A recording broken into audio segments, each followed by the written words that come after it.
Hello दोस्तों, नमस्कार। Welcome to my channel.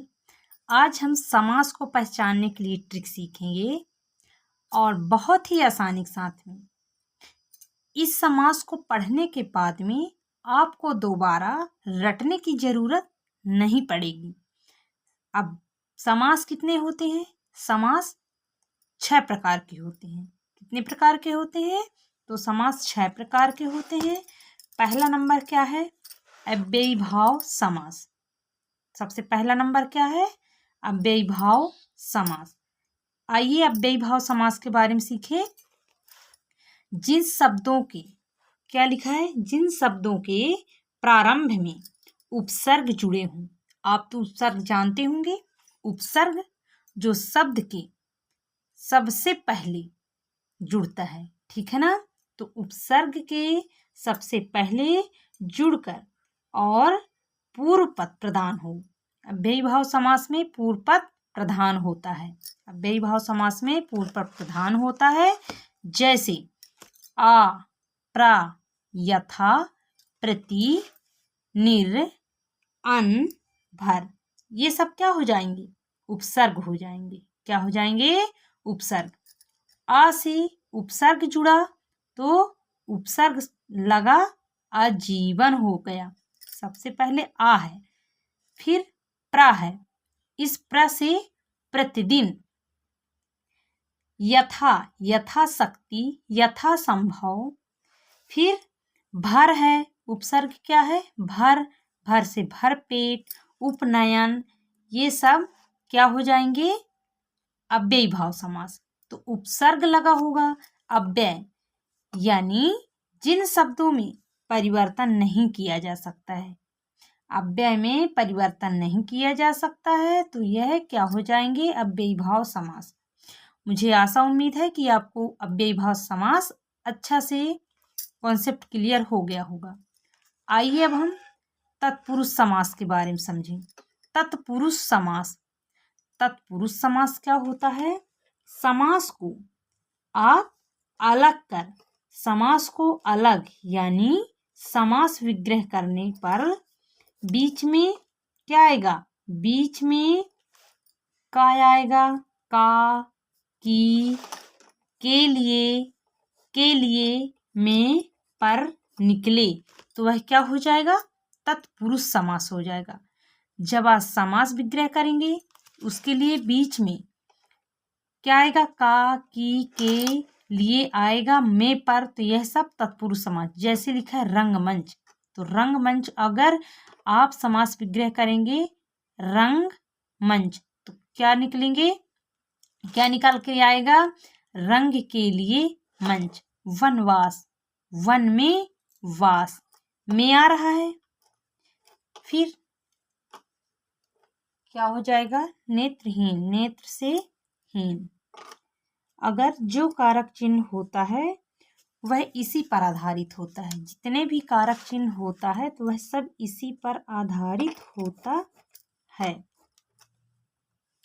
फिर जैसे तीसरे नंबर पे हो जाएगा कर्मधारय समास। क्या हो जाएगा? कर्मधारय समास। शब्द के दूसरे पद की विशेषता बताई जाए। शब्द के दूसरे पद की विशेषता बताई जाए तो आप कैसे लगाकर देखिए। कैसे लगाकर देखेंगे? कैसे लगाकर देखिए तो आपको उत्तर मिल जाएगा। जैसे दूसरा पद नयन है, दूसरा पद नयन है तो आप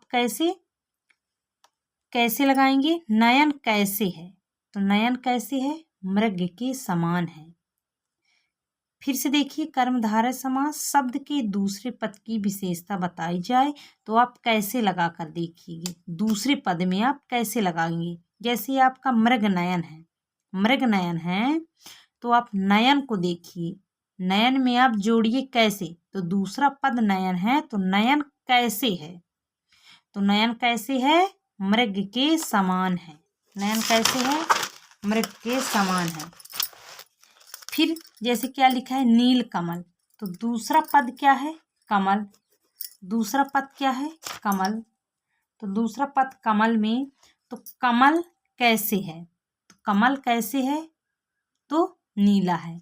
अब दूसरा पद कंठ है, नीलकंठ, तो कंठ कैसे है, चंद्रमुख, मुख कैसे है, नीलांबर, अंबर कैसे है। तो आप कैसे ट्रिक को लगाकर जब आप देखेंगे तो यहाँ पे आप कर्मधारय समास पा जाएंगे। ठीक है ना, कर्मधारय समास आपको मिल जाएगा।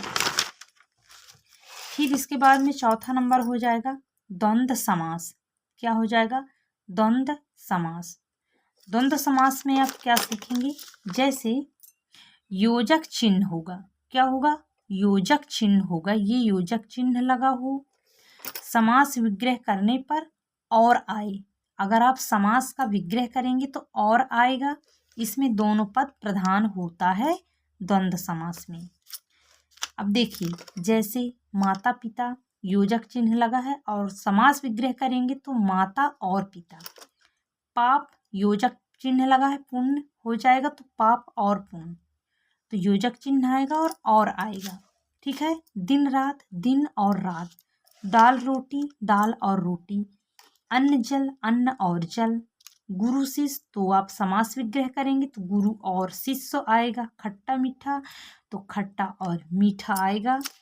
फिर जैसे रुपया पैसा, रुपया और पैसा आएगा। तत्सम तद्भव, तत्सम और तद्भव, देसी विदेशी, देसी और विदेशी आएगा।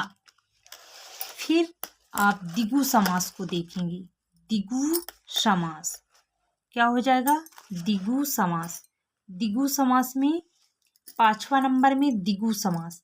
इस समास में पहला पद संख्यावाची होता है। द्विगु समास में, इस समास में पहला पद संख्यावाची होता है और समूह का बोध होता है। संख्यावाची होता है और समूह का, जैसे द्विगु यानी दो गायों का समूह, द्विगु का अर्थ दो गायों का समूह। नवरत्न, नवरत्नों का समूह।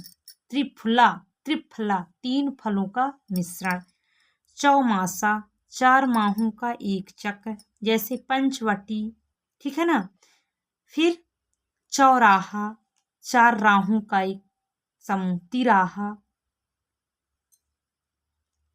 ये सब क्या हो जाएंगे, संख्यावाची हो जाएंगे। फिर 6वें नंबर पे बहुव्रीहि समास।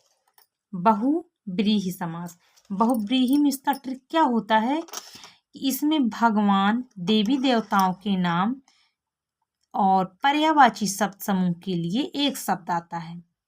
तो बहुव्रीहि समास में देवी देवताओं का नाम आता है। जैसे क्या हो जाएगा, चक्रधारी, क्या हो जाएगा, चक्रधारी, एक दंत, चक्रधारी। चक्रधारी अर्थात चक्र धारण करने वाला, अर्थात क्या हो जाएगा, विष्णु।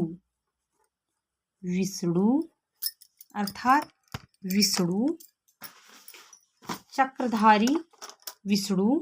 एक दंत अर्थात एक दांत वाला देवता, एक दांत वाला देवता अर्थात गणेश।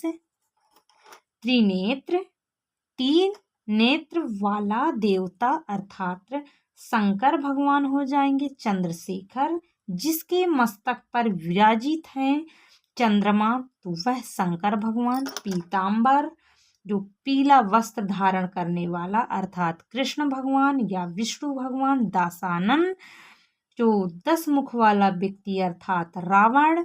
चतुर्भुज, चतुर्भुज 4 भुजाधारी देवता अर्थात ब्रह्मा, अर्थात ब्रह्मा हो जाएंगे।